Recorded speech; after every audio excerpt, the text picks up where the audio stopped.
Assalamualaikum warahmatullahi wabarakatuh. Perkenalkan, nama saya Wanda Firyana dari kelas B Kewirausahaan. Di sini saya akan menjelaskan tahapan-tahapan dari uji validitas dan uji reliabilitas dengan mata kuliah Statistik Bisnis 2, dosen pengampu Bapak Mahmudin Esos MSI. Berikut penjelasan dari kerja saya.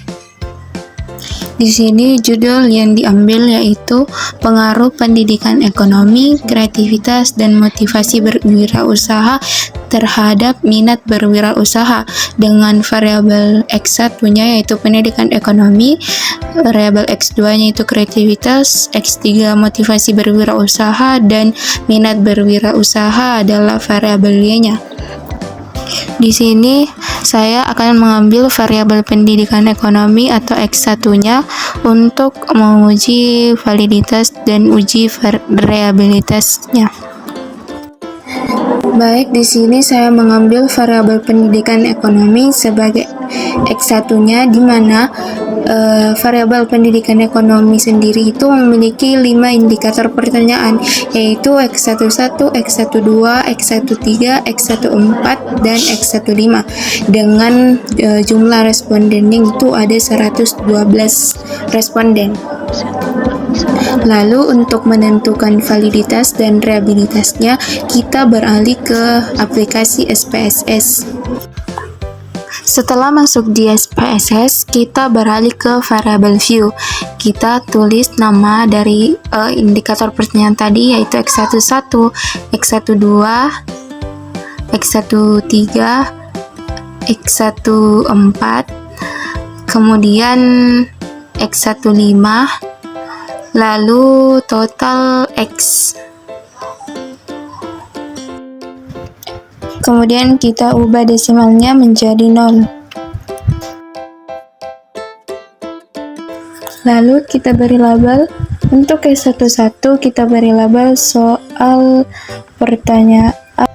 Kemudian soal pertanyaan 2, 3, 4, dan 5. Lalu total dari pertanyaan. Kemudian ini measure-nya kita ubah menjadi ordinal semuanya. Nah, untuk uji validitas terlebih dahulu, kita masuk ke Excel kembali. Lalu kita bold semuanya dari nomor 1 sampai 112 responden. Lalu kita salin. Kemudian beralih lagi ke SPSS.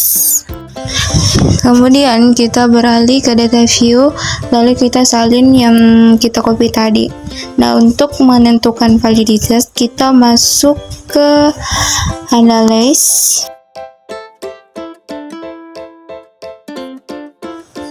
Kemudian tekan correlate, tekan bivariate.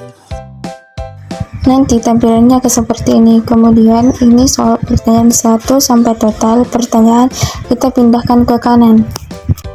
Lalu pilih option. Kemudian kita centang ini. Lalu klik OK. Dan inilah hasil dari uji validitas. Bisa kita lihat pertanyaan soal 1 percent correlation-nya itu 0,775, di mana R tabel dari 112 itu sendiri yaitu 0,184. Kita bandingkan dengan percent correlation pertanyaan 1 itu lebih besar. Jadi 0,775 lebih besar dari 0,184, artinya itu valid.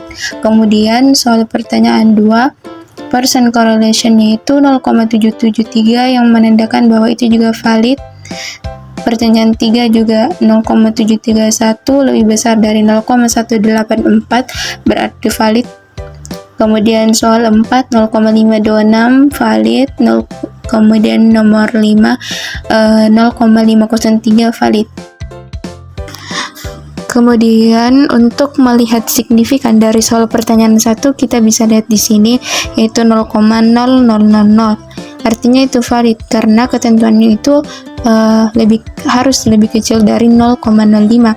Apabila lebih kecil dari 0,05 berarti valid. Kemudian soal pertanyaan 2 yaitu valid juga. Kemudian soal pertanyaan 3 valid, 4 juga valid, dan 5 juga valid. Lalu untuk mencari reliability-nya kita masuk ke analyze, kemudian scale, kemudian reliability. Lalu kita masuk ke sini, kita pindahkan soal 1 sampai 5 ke bagian kanan. Lalu kita pilih statistik. Lalu kita centang item, scale, scale of item delete, dan min. Lalu kita klik continue, lalu oke. Inilah hasil output dari reliability-nya, dimana kita bisa lihat yaitu Chrome batch alpha-nya itu 0,691 yang menandakan itu reliable atau valid. Kenapa valid? Karena ketentuan dari Al-Ghazali itu dikatakan valid apabila lebih besar dari 0,6. Jadi uji reliabilitas dari tugas saya ini adalah reliable atau valid.